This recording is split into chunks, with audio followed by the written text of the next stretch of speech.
For our next session, I would like to introduce to you Joyce Awosika of Oriki Spar. LagosMums, I think she indulged us there a few years ago. A few people came there and it was truly an amazing time indeed. So welcome, Joyce. Hi, Your everyone. session, it's a brief session we have. We're speaking on self-care. So please, this is your field. Take us through.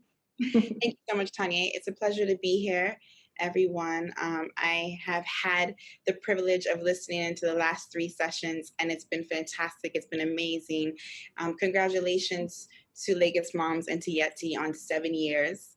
7 is the number of perfection. So many more years to you by God's grace. Congratulations. And, I live, breathe, eat self-care and the importance of wellness, most importantly. So I hope to do a bit of justice in the next 20 minutes.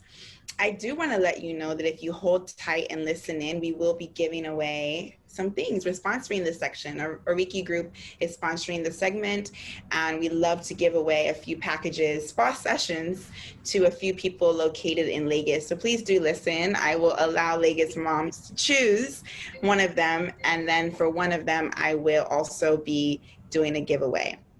Okay, so at this time, let's dive right into it. I figured that the easiest way to really do justice on this topic in 20 minutes is to actually use the letters as an acronym for self-care.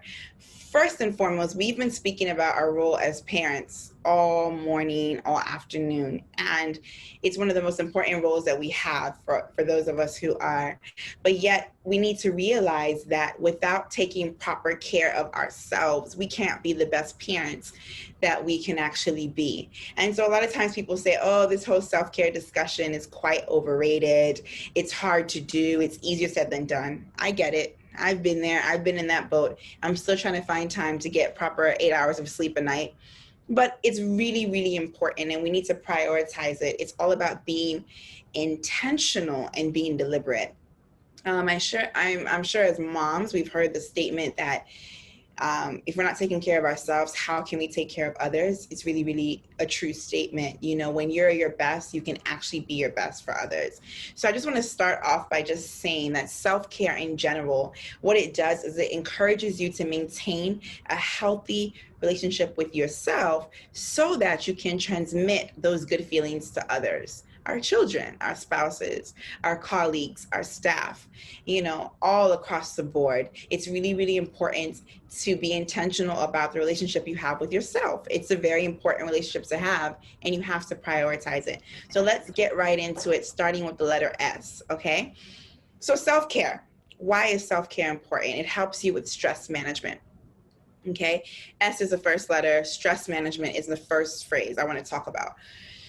We all know if you're living in Lagos, and welcome to everyone who's in Kaduna, Saudi Arabia, US, UK, everyone, Europe, wherever you are, thank you for joining in. Those of us in Lagos right now know that Lagos is supposedly one of the most stressful places to live.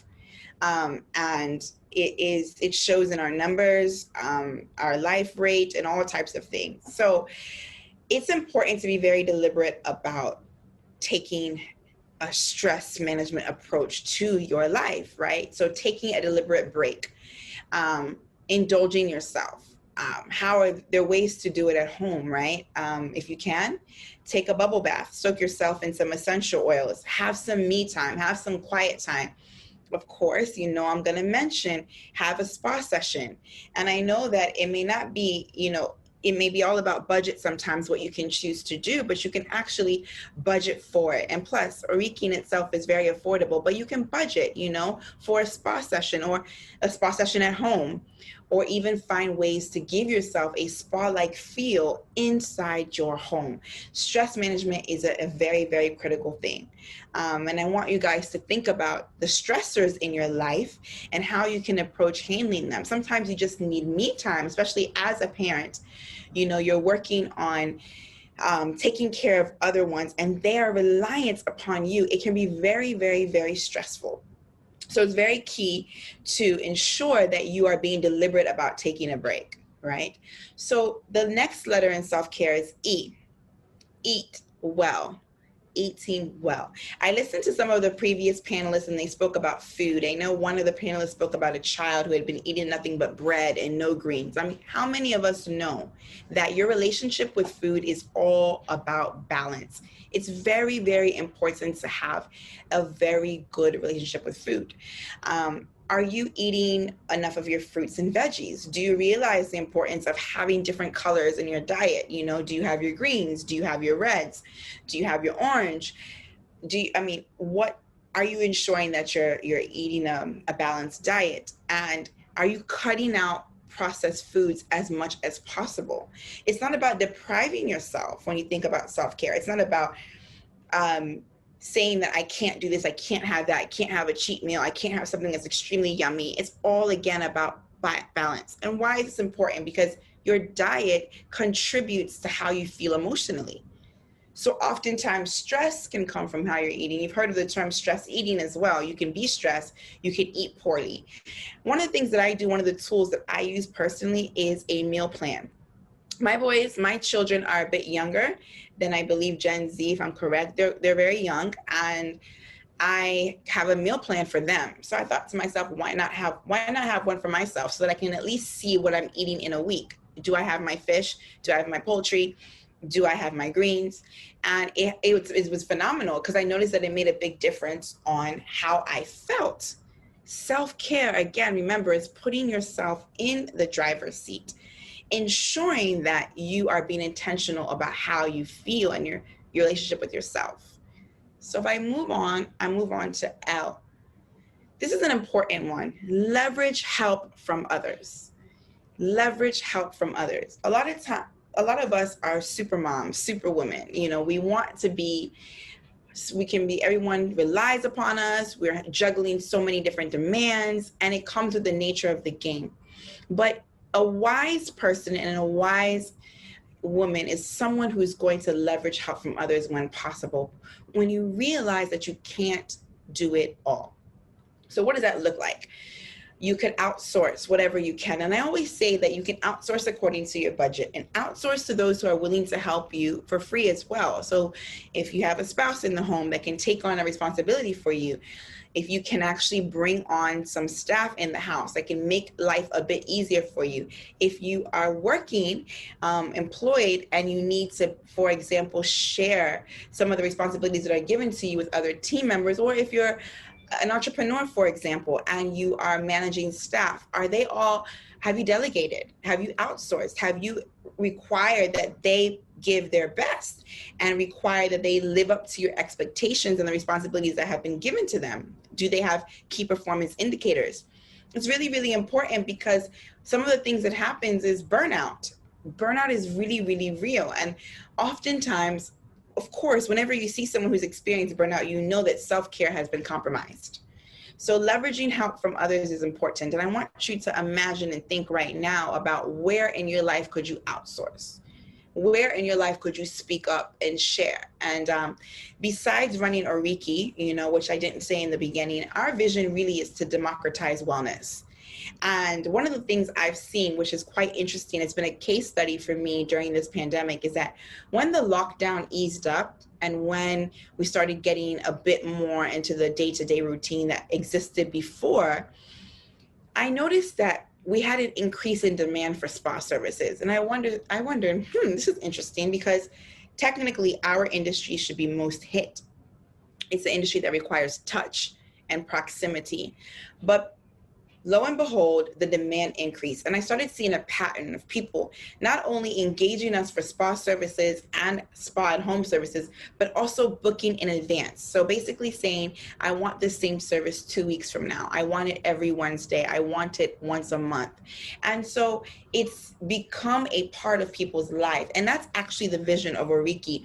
We are expanding to come closer to people and also to democratize the whole idea of wellness and self-care, putting yourself in the driver's seat, taking some me time, and making sure that you have a good relationship with yourself. So it's really, really important in that way as well to realize that everything cannot be on your shoulders, and you must, as the letter L implies, leverage help from others. So the F in self-care is all about fitness. And this topic is what people talk about a lot when they talk about self-care. Are you healthy? Are you physically healthy? You know, I used to say, oh, wow, I have so many demands on myself. My children are young. I'm very, very active and involved. And then I run a business, and we have multiple locations, and I run 3 businesses to be precise. And I have ministry and a bunch of other things that I'm doing. How can I fit it all in? But then I realized that my fitness is one thing that I'm not going to compromise. So every single morning, as soon, I'm sharing this for those of us who wonder how we're going to be able to fit it in. Every single morning, right after my morning prayers, I literally hop in the car and head right to do a 1-hour session, a 1-hour workout. And for me, I'm somebody that enjoys classes. So if you could find a fitness studio that has classes, and maybe if it's easier for you to work out with others, whatever it is, there are some sure benefits to fitness. And it boosts your mood, it reduces stress, as we mentioned when we started, and anxiety. And of course, it helps you shed some extra weight if that's one of your areas of focus. It helps you tone, and it helps you keep your heart healthy. When you increase your heart rate, you make it active, you are essentially impacting your body positively and helping your body to be much more fit. Have you ever heard of those who look and appear to be, for example, slim or skinny, and according to aesthetics or perspective, they seem to be healthy, but they're not, because perhaps what they're they're not eating well, and perhaps they're not even exercising their body. So it's really important that you inculcate fitness into your life. Fitness is really, really important. And another way, if you can't get up and drive to the gym, go for a walk. During the pandemic, I didn't have the gym. So what did I do? I got a bike, and I rode my bike through the neighborhood for an hour every day. And then I started walking the dogs, and then I started taking the kids for walks. So whatever you can do to inculcate getting some walking in, 30, 45, 60 minutes, whatever it fits you, try your best. And I promise you, you'll begin to notice and feel a difference. So we move on to the second word in self-care, and that starts with the C, communicate. Communication is so important when you think about self-care. How and why? Some of us carry so much baggage, and we need an outlet, right? There's something I realized recently. I'm like, okay, I grew up, was born and raised in the States, and I'm here in Nigeria. I noticed a big difference in our communication methods and a big difference in people's outlook on therapy.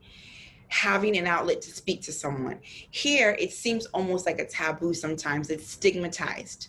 But oftentimes, there's so many things that we're carrying on our shoulders, and we just need someone to speak to about it.